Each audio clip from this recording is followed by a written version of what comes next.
Karyawan-karyawan Indonesia, potensi karya yang menentukan berhasilnya cita-cita. Proklamasi 45 sebagai pengabdi pada Tuhan dan umatnya, berdharma, berbakti, beramal. Assalamualaikum warahmatullahi wabarakatuh. Pemirsa, pada hari ini adalah episode pertama dalam podcast Suara Kekayaan. Suara Kekayaan ini langsung dibuatkan oleh Soksi. Di mana pada episode pertama ini kita akan berbincang-bincang dengan dua orang narasumber kita, yaitu yang pertama Ketua Umum Dewan Pimpinan Nasional Soksi yang juga Wakil Dewan Pakar Partai Golkar, yaitu Bapak Insinyur Ali Wongso Sinaga. Selamat sore, Bang. Selamat sore. Assalamualaikum warahmatullahi wabarakatuh. Kedua, yaitu Ketua Umum Asosiasi Analis Kebijakan Indonesia, juga sebagai Wakil Ketua Dewan Pakar Nasional Soksi, yaitu Profesor Dr. Trubus Rahardiansah, SHMH. Selamat sore, Prof. Selamat sore. Terima kasih. Ini dalam waktu-waktu yang sangat sibuk sekali masih bisa menyempatkan kesini. Terima kasih sekali Prof ini ya. Biasa sibuk di TV di mana-mana, saya bisa bertemu langsung dengan Prof sekarang ini. Prof, kita sekarang akan membahas mengenai yang sekarang lagi viral dan lagi ramai sekali, yaitu mengenai polemik Pengadilan Negeri Jakarta Pusat soal penundaan pemilu.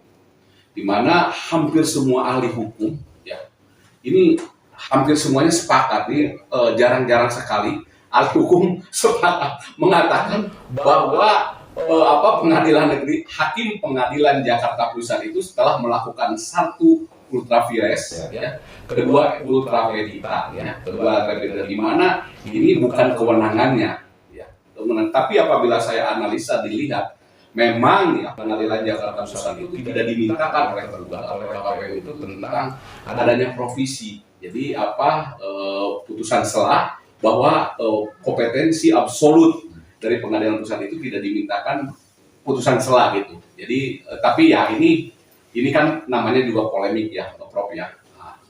Nah ini bagaimana menanggapi hal ini menurut Prof tentang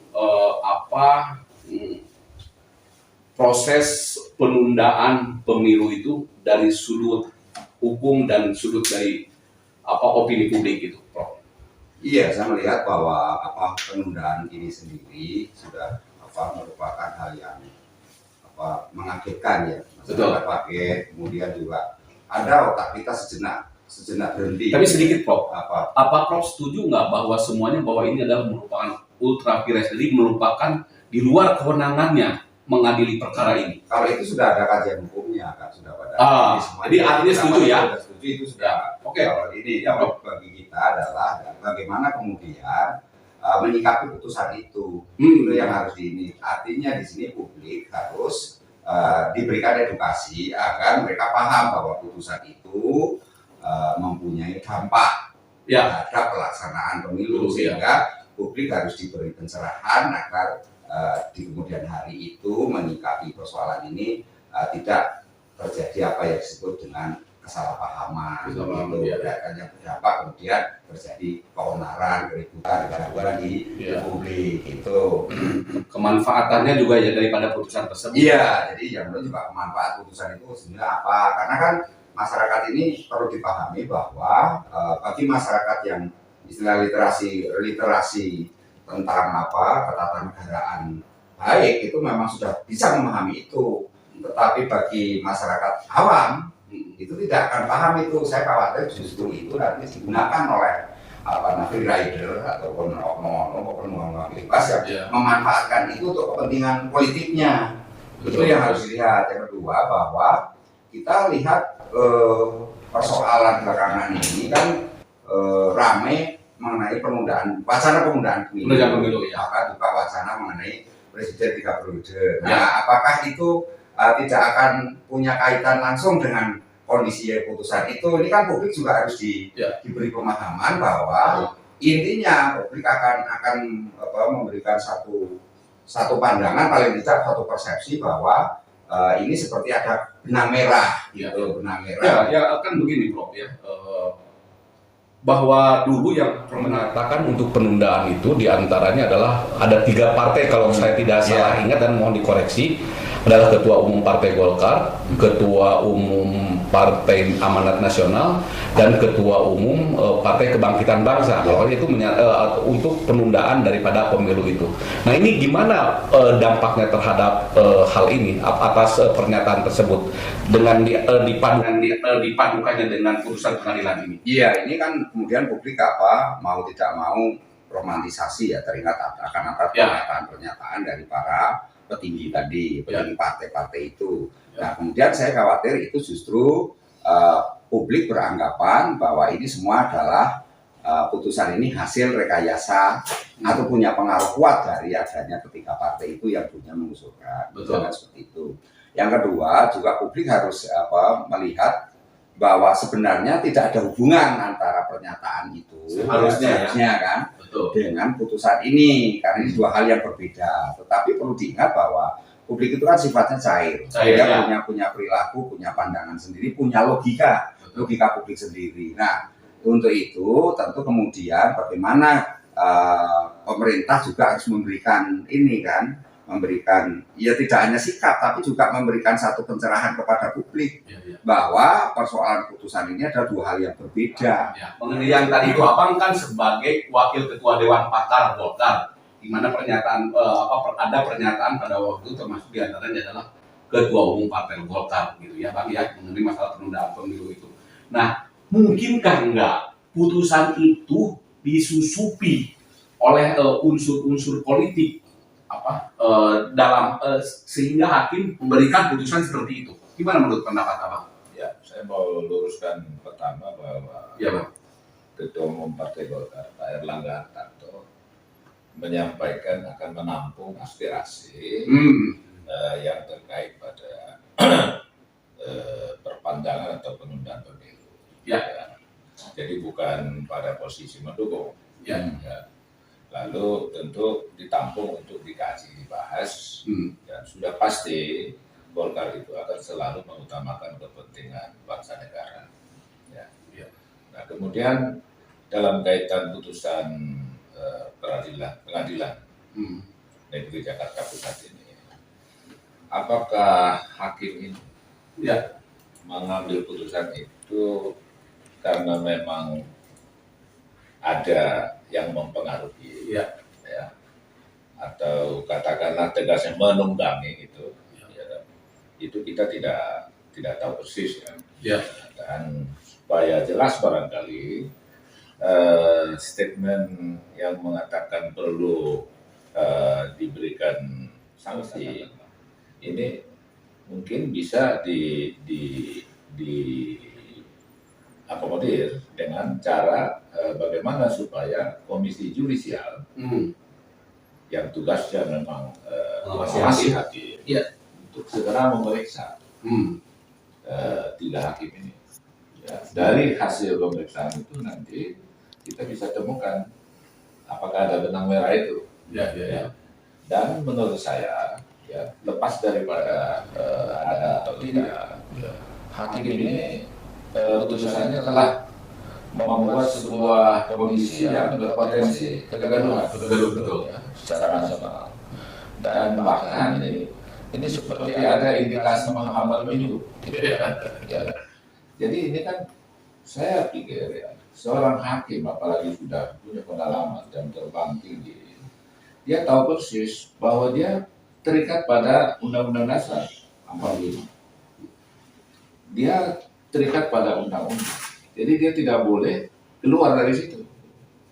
Nah, saya yakin dia ketika ada kasus ini masuk ke pengadilan negeri Jakarta Pusat, mereka kan pasti telah ini. Tadi seperti Prof katakan bahwa tadi kata Prof begini, bahwa pemikiran daripada masyarakat atau rakyat ini kan cair sekali, apapun bisa terjadi ya. Termasuk mungkin stigmatisasi terhadap Golkar tersebut. Apa yang akan dilakukan oleh Golkar, atau apakah harus Golkar memberikan satu statement khusus mengenai masalah ini atau gimana Pak? Golkar saya kira sudah memberikan statement pun ya, tahulah bahwa Undang-Undang Dasar 1945 sudah mengatur bahwa pemilu itu sekali 5 tahun. Iya, iya. Pasal 22. Ya. Dan kalau itu ditunda bisa, tapi penundaannya seperti apa mekanismenya itu diatur di dalam Undang-Undang Pemilu, ya Undang Nomor 7 tahun 2017. Jadi nggak mungkin itu ditunda dengan putusan itu PT-UN. Ya. Dan di sana sudah diatur pasalnya bahwa apabila sudah PT-UN hasilnya itu final and binding, jadi tidak ada lagi. Nah kalau dikatakan mau gugatan apa ya gugatan apa, jangan gugatan yang masih menyangkut ranah undang-undang pemilu. Ya, ya. Oke Bang, terus Prof begini, apakah cukup Partai Golkar itu hanya menyatakan bahwa ini adalah merupakan ketidakberwenangan ya Bang ya? Bahwa pengadilan itu melampaui kewenangan Ultra Vires ya, Ultra Vires terhadap masalah itu. Apakah Partai Golkar supaya masyarakat yang cari itu tahu persis, apakah cukup dengan itu, Prof? Dari segi kebijakan publik. Ya, saya rasa ini memang Opini publik. apa yang harus dilakukan oleh Golkar itu sungguh tantangan yang berat ya. Karena Ya. kemudian harus ada upaya sungguh-sungguh. Ini melakukan satu langkah kolaboratif sinergis Ya. dengan ya dari tataran bawah tingkat DPC sampai ke tingkat ini gitu ya, tingkat pusat. Bagaimana caranya, Prof? Yaitu melakukan konsolidasi. Oh. Konsolidasi, mereka kemudian dialog kepada publik melalui konstituen-konstituennya itu Ya. menyampaikan bahwa sikap Partai Golkar adalah jelas bahwa kita tetap pada posisi mendukung adanya pelaksanaan pemilu itu 5 tahun sekali sebagaimana di dalam Undang-Undang Dasar pasal 22 itu kan gitu. Jadi ini yang harus ditegaskan. Yang kedua, memang Partai Golkar dalam hal ini mau tidak mau juga harus meyakinkan publiknya bahwa persoalan putusan itu mengenai penundaan itu tidak ada hubungannya sama sekali dengan Partai Golkar gitu. Nah ini yang paling penting sekali karena selalu ada upaya-upaya dari para entah itu freerider atau penumpang bebas apapun, mungkin berdibalik itu juga ada partai-partai juga, partai baru, partai apa yang memang kan saling berebut ini. Jangan dikambing-kambingkan ya. Dikambing-kambingkan seolah-olah itu adalah perbuatan Partai Golkar. Nah, karena itu ini memang tantangan baru ya ketika saya melihat justru di sini kesempatan Partai Golkar untuk menunjukkan kompetensinya sebagai partai yang memang selalu berada dalam konteks patuh pada atau taat pada konstitusi. Itu yang harus dilakukan. Nah, disinilah kemudian nanti publik akan melihat betapa kemudian Partai Golkar ini partai yang betul-betul menaungi, memberikan rasa aman dan nyaman kepada publik bahwa segala dinamika yang terjadi itu Partai Golkar selalu istilahnya ya eksis, selalu support kepada publik, mendukung kepentingan publik, ya hal seperti itu. Karena memang belakangan ini perlu diketahui ya sekarang ini kan situasinya era post-truth ya. Era post-truth itu adalah era di mana masyarakat itu lebih mempercayai informasi-informasi yang berasal dari medsos. Nah, segala ini yang harus dilihat atau internet atau aplikasi-aplikasi itu sangat mempengaruhi perilaku publik. Nah, karena itu kemudian Golkar harus memanfaatkan itu semua melalui saluran-saluran termasuk melalui ini podcast dan melalui saringan-saringan yang lainnya. Betul. Itu ya. Gimana Bang? Apa yang akan dilakukan lagi Bang selain itu Bang? Jadi saya tentu batasi kapasitas saya sebagai ketua umum Dewan Pimpinan Nasional SOPSI. SOPSI ini kan salah satu ormas pendiri Golkar. Dan saya yakin dan paham betul bahwa sejak awal Partai Golkar itu punya komitmen selalu menjaga demokrasi itu tidak boleh tanpa konsisten dengan konstitusi, komit dengan konstitusi. 3 ini, demokrasi, konstitusi, hukum itu harus merupakan satu nafas. Jadi ini kan saya pikir ya, seorang hakim apalagi sudah punya pengalaman jam terbang tinggi, dia tahu persis bahwa dia terikat pada Undang-Undang Dasar 45. Dia terikat pada undang-undang. Jadi dia tidak boleh keluar dari situ.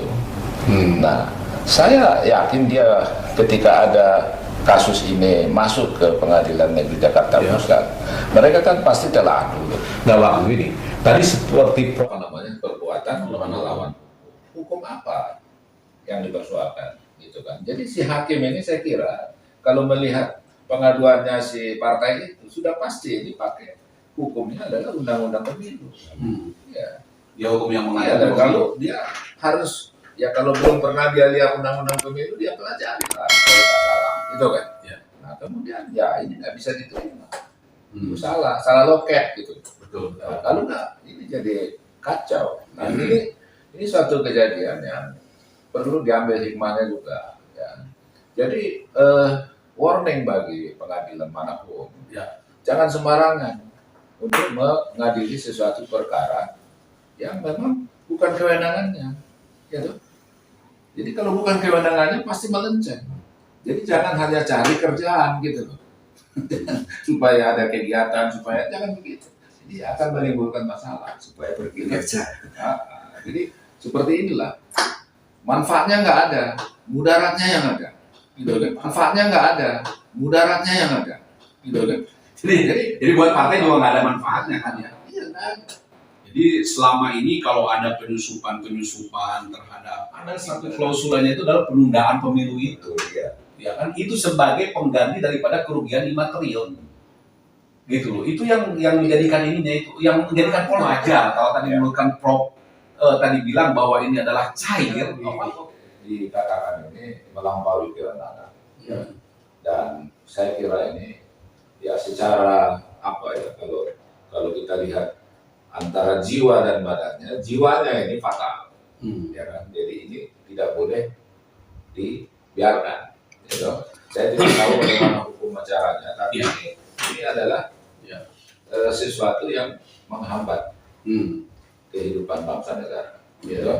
Nah, dan menurut saya ini sudah mengganggu sebenarnya. Gitu. Nah, itulah sebabnya tadi kita harapkan Komisi Judisial periksa supaya clear. Gitu kan, apa motifnya. Tapi keputusannya ini, saya tidak tahu gimana caranya, ini harus batal. Dibatalkan di mana nih?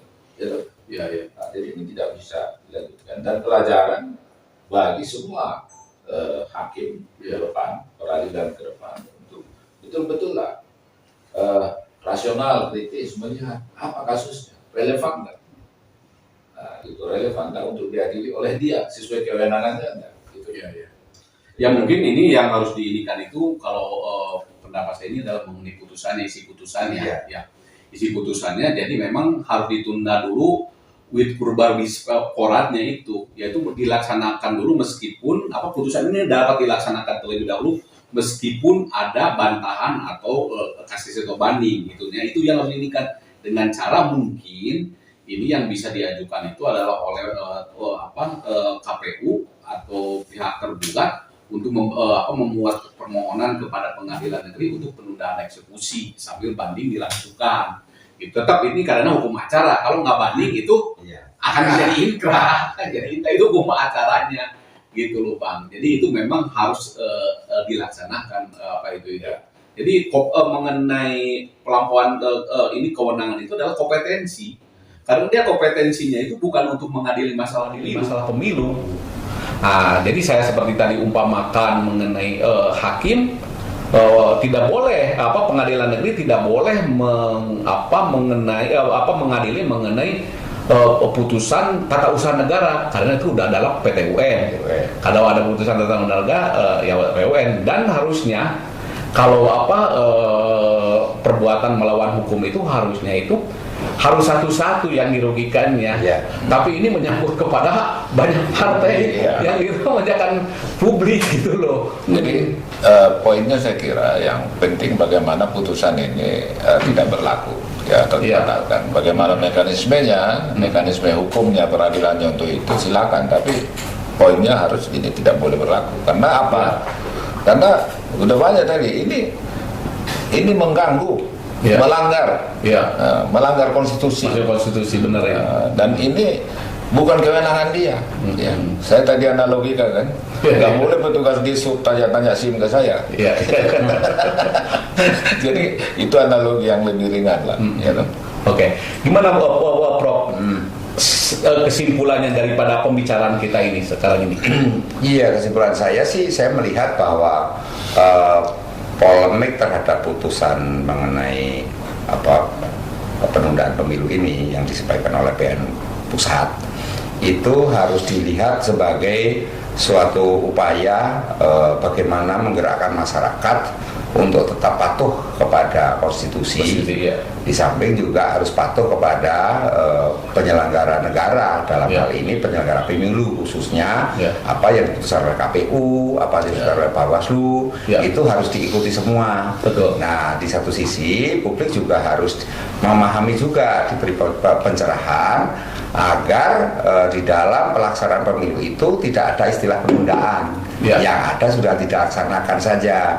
Jadi bahwa ada putusan seperti itu tidak mempengaruhi, anggap saja itu urusan hukum lah gitu, tapi ini bukan urusan publik. Nah, jadi kalau urusan hukum ya sudah nanti diselesaikan dengan jalur-jalur hukum yang ada, yaitu melalui banding, melalui kasasi dan sebagainya yang sudah ada. Khusus untuk PMH-nya ya, perbuatan hukumnya. Iya kan kita bicara itu. Nah, tetapi di satu sisi kita juga harus melihat bahwa publik tetap saja diberi arahan ya juga diadvokasi lah, kira-kira diadvokasi agar mereka tetap memahami bahwa pemilu itu harus dilaksanakan 2024 itu ya. Dan jadi itu konstitusional ya, konstitusional itu. Jadi mulailah sekarang mengedukasi publik juga bahwa semua putusan pengadilan itu tidak serta-merta merugikan publik, tidak serta-merta juga istilahnya menghambat publik dalam berpolitik, artinya berdemokrasi misalnya seperti itu. Jadi ini yang harus dilihat bahwa hukum itu memang menjadi kunci terhadap pelaksanaan demokrasi. Tetapi ingat bahwa demokrasi itu sendiri memang membutuhkan kerelaan dari publik untuk patuh kepada aturan-aturan yang lain yang berlaku gitu, tidak semata-mata pada aturan yang dikeluarkan oleh lembaga-lembaga dalam hal ini yang tidak terkait dengan pemilu kan gitu. Jadi ini yang harus dilihat, karena saya melihat juga memang publik itu pada umumnya itu ya sebenarnya marah publik kita itu dengan putusan itu ya, marah, geram gitu ya. Apalagi belakangan juga banyak situasi-situasi karena pandemi Covid masyarakat kita, kemudian ada kenaikan BBM, kemudian harga-harga menaik tinggi juga. Sebagian masyarakat kita juga ada yang dalam posisi sulit kan. Nah ini kan harus dilihat secara juga. Prof sedikit. Itu bahkan si pemohonnya sendiri, si penggugat itu kaget dengan putusan ini itu. Katanya karena bukan ini yang diharapkan oleh saya. Betul. Gimana itu? Ya itu kan yang disebut utama perhitungan tadi ya. Itu artinya bahwa putusan itu kok membuat dia sendiri sebenarnya posisi malah terpojok. Artinya si penggugat ini posisinya jadi nggak nyaman, di masyarakat juga nggak nyaman dia sebagai orang, bukan sesuatu yang membanggakan dia juga bukan. Ini kan seperti juga dalam tanda petik menjerumuskan daripada pemohon ini putusan ini. Jadi kasihan kan, aneh gitu kan. Nah di satu sisi hakim sudah dijelaskan tadi, hakim ada yang mengurus lah, paling tidak ada KY, ada lembaganya dia ngurus. Nah, sekarang yang pemohon ini kan masyarakat, ya kan, masyarakat, dia berhadapan dengan masyarakat. Sementara dia tetap mau menghidupkan yang namanya partai prima yang dia yang dia rintis. Kan itu partai didirikan tidak berarti harus sia-sia kan, tidak. Mesti ada harapannya suatu saat nanti. Sekarang taruhlah nggak bisa ikut kontestasi. Kita kan dia berharap suatu saat nanti akan ada kontestasi. Artinya partai itu kan akan menjadi partai yang menurutnya menjadi kebanggaan rumah mereka. Nah sekarang dengan kondisi putusan ini kan membuat partai itu sendiri jadi sulit kan, masyarakat jadi nggak mau, masyarakat jadi ini kan, dalam penting malah menghindar atau malah membenci juga pada akhirnya kan. Itu malah artinya kepercayaan publik atau public trustnya itu akan berbahaya bagi eksistensi partai prima itu sendiri yang menggugat kalau udah seperti ini. Nah sekarang menurut saya justru ini kesempatan bagi penggugat untuk kemudian bagaimana melakukan langkah-langkah berikutnya. Artinya apakah dia kemudian secara bangga untuk menunda pemilu, kan tentu akan berbahaya bagi dia dan partainya kan gitu. Tetapi dia harus berupaya melalui prosedur hukum yang ada supaya secara bersama-sama untuk melakukan ini pembatalan putusan itu kan gitu. Jadi tidak memanfaatkan ini untuk kepentingan individual lah, kalau taruhlah misalnya seperti itu. Saya rasa ini akan jauh dari itu. Yang ada malah justru sekarang ini dia malah sedih, menangis Pak, dalam kondisinya juga merintih mungkin dia. Karena apa? Karena kalau diputusin seperti ini gitu kan. Dan itu malah berbahaya bagi eksistensi partainya. Itu yang saya lihat harusnya seperti itu. Oke, terima kasih. Terus Bang, gimana Abang kesimpulan dari pembicaraan kita ini? Ada dua substansi yang penting. Bang. Pertama, kepastian hukum bahwa pemilu 2024 sesuai dengan jadwal yang sudah ditetapkan oleh KPU, baik itu pileg, legislatif, pilpres, dan pemilu kepala daerah itu ya harus artinya tidak berubah, tidak ada yang tertunda. Jadi ada kepastian hukum itu. Nah, meskipun ada putusan Pengadilan Negeri Jakarta Pusat ini. Nah, namun ada substansi kedua, bagaimana proses pembatalan dari putusan Pengadilan Negeri Jakarta Pusat ini sesuai dengan mekanisme hukumnya, hukum acara. Itu tidak boleh mengganggu kepastian hukum. Jadi nggak boleh membuat penundaan. Jadi ini pasti, ini harus dibatalkan, dan bagaimana mekanisme pembatalannya tidak boleh mengganggu ini. Gitu, mengganggu kepastian hukum ini Sesuai dengan hukum acara ya. Jadi ini sesuatu yang terlanjur, yang mudarat, ini harus diselesaikan sebaik-baiknya dan proporsional. Tidak boleh mengganggu kepastian hukum yang sudah ada. Gitu. Kira-kira. Oke, terima kasih Bang. Ini kayaknya menarik sekali nih pembicaraan kita hari ini. Terima kasih Bang Ketua, sama-sama, Insinyur Ali Wong Sosinaga. Terima kasih Profesor Trubus Rahardiansah sebagai Ketua Umum Asosiasi Analisa Kebijakan Indonesia dan sebagai Wakil Ketua Dewan Pakar Nasional SOKSI. Terima kasih, mudah-mudahan ini bermanfaat dan pemirsa yang bisa menyimpulkan terhadap pembicaraan kita semua. Terima kasih. Wassalamualaikum warahmatullahi wabarakatuh. Waalaikumsalam warahmatullahi wabarakatuh.